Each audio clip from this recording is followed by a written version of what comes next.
Ciao ragazzi, qui è Marchettino e oggi facciamo un tuffo nei mitici anni 80.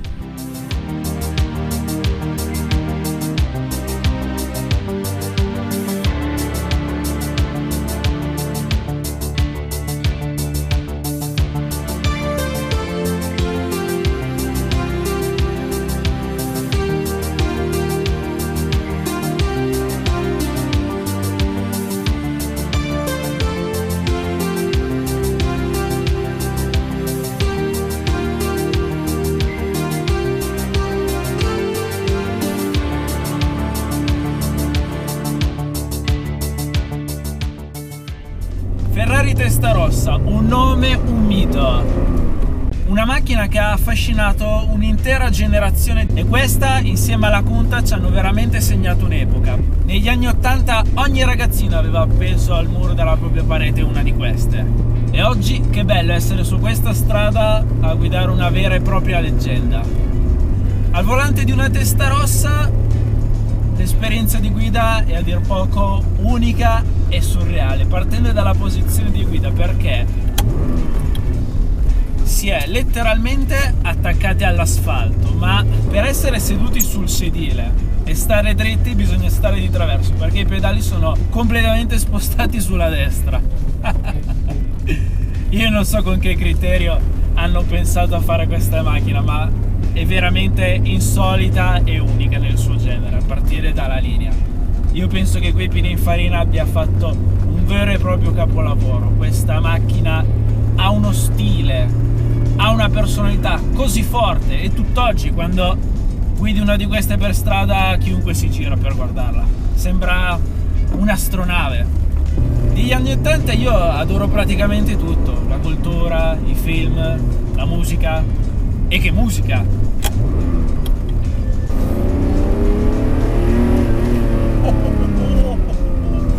12 cilindri aspirato.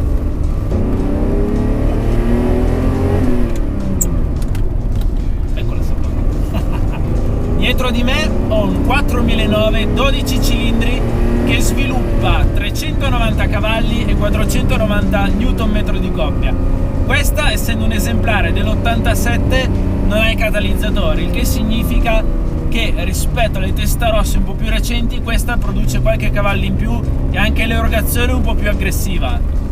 In termini di potenza sono numeri che oggigiorno fanno ridere, ma questa qui negli anni 80 era una macchina che aveva prestazioni mostruose. Qui non abbiamo il controllo di trazione, abbiamo l'ABS, non c'è niente di niente e tirare il collo a questa macchina è veramente un'impresa. Non andrà forte come le supercar moderne, ma cacchio che gusto essere al volante di questa macchina. Zero elettronica. Lo sterzo, mamma mia se dura. Qui non si sa neanche che cos'è il servosterzo. Sembra lo sterzo di un camion, lo giuro.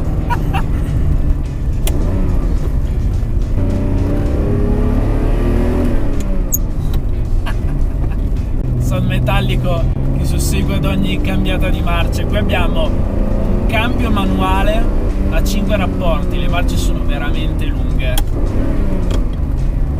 ma che spettacolo sentire questo 12 cilindri dietro di me e giocare con un cambio manuale. Queste sono sensazioni ed emozioni che non proviamo più sulle macchine moderne.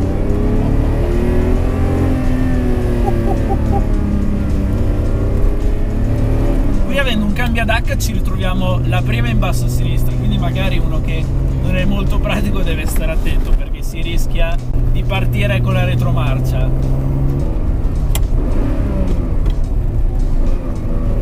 Altro che doppia frizione, qui tra una cambiata e l'altra. Eccola se no.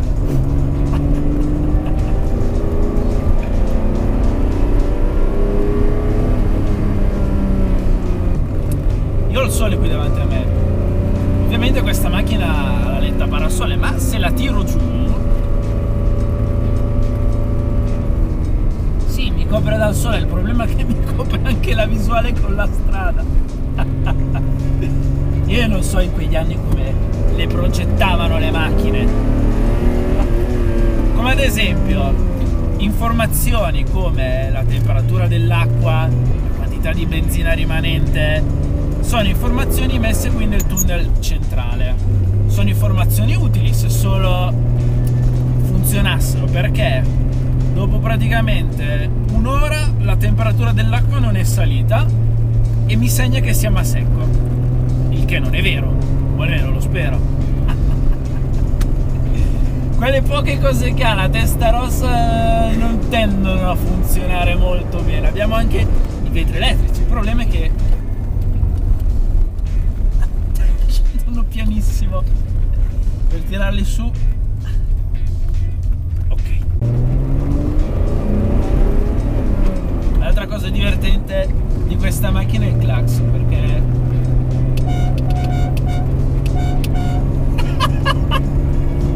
che clacson è?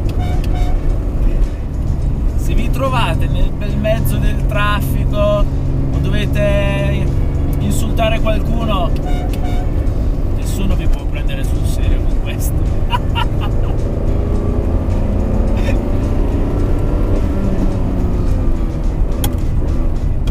Pensare che questa macchina 30 anni fa sfiorava i 300 all'ora, immaginatevi fare i 300 su una macchina così, zero elettronica, uno sterzo durissimo.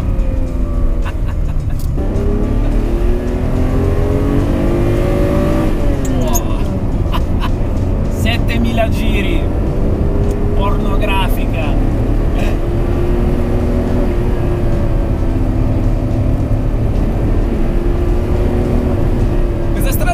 L'ho fatta anche con la mia M3, certo con l'M3 andavo un po' più forte, ma come vi ho detto ci sono cose che vanno ben oltre i numeri, la velocità. Che sensazione essere al volante di questo gioiellino.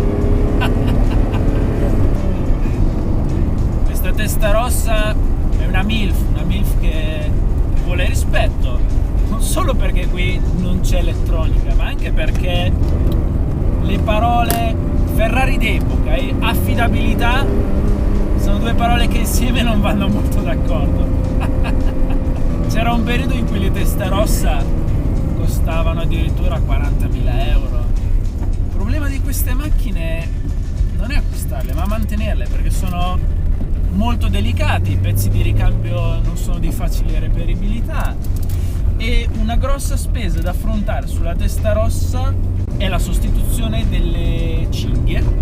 Un'operazione che va fatta ogni 3 anni circa, non so perché a quei tempi l'hanno progettata così, ma per fare questa operazione va smontato tutto il motore, il che potete capire che di manodopera vi costerà un bel po' di soldi come operazione.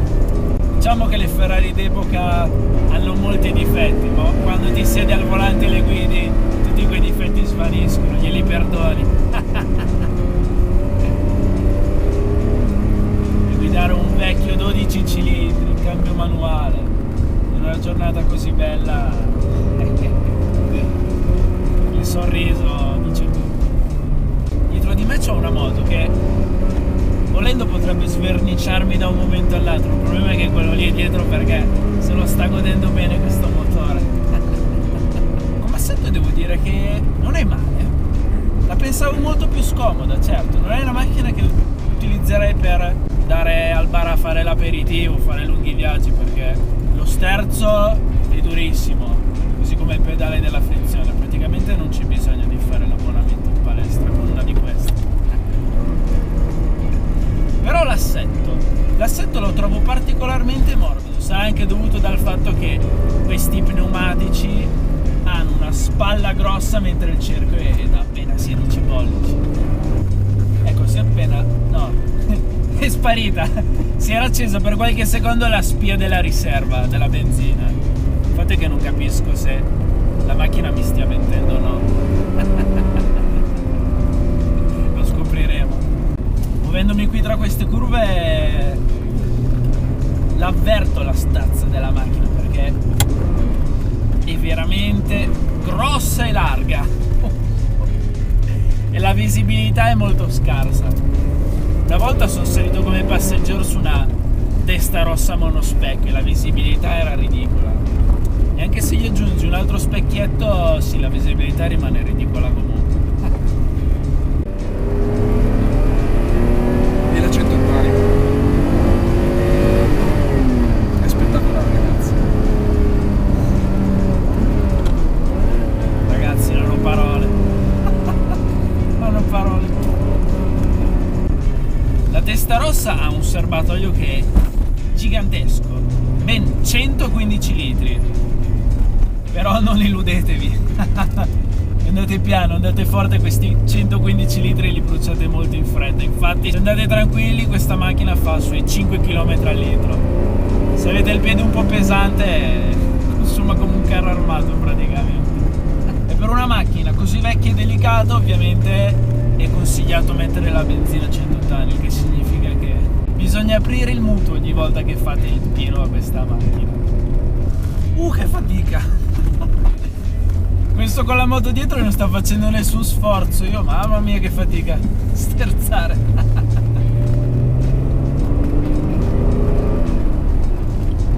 Il pedale del freno è un po' strano. Al primo contatto non sento niente, poi il pedale improvvisamente diventa duro e la macchina inizia a frenare. Non voglio neanche esagerare con la pressione sul pedale del freni, perché questa macchina, non avendo l'ABS, non so qual è il suo limite. E non voglio bloccare le ruote e andare dritto, anche perché negli ultimi anni le quotazioni delle Testarossa sono salite e non di poco. Ora che ne guido una, devo dire che per me è un po' un rimpianto non averne comprata una quando costavano sui 40.000 euro.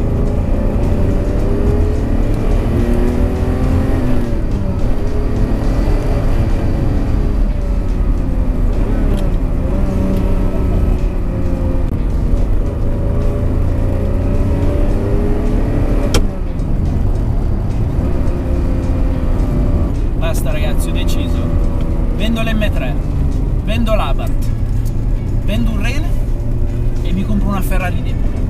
E dopo averla comprata spero di avere abbastanza soldi per ripararla, perché è inevitabile che si romperà qualcosa, è inevitabile.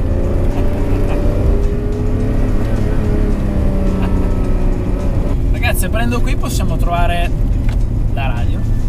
Non voglio neanche sapere se funziona, mi piacerebbe tanto mettere su una cassetta dei Modern Talking, però questo 12 cilindri basta.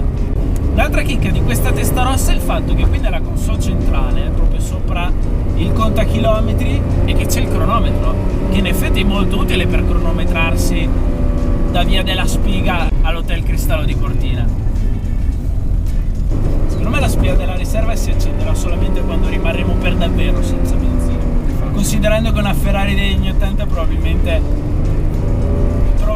funziona così. Probabilmente oggi su quella strada non sono stato il più veloce, probabilmente neanche quello con la macchina più affidabile.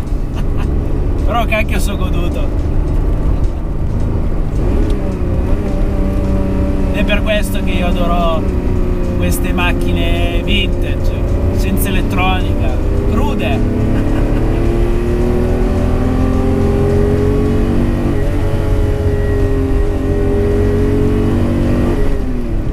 La pura la lascia agli altri, io preferisco le sensazioni e le emozioni.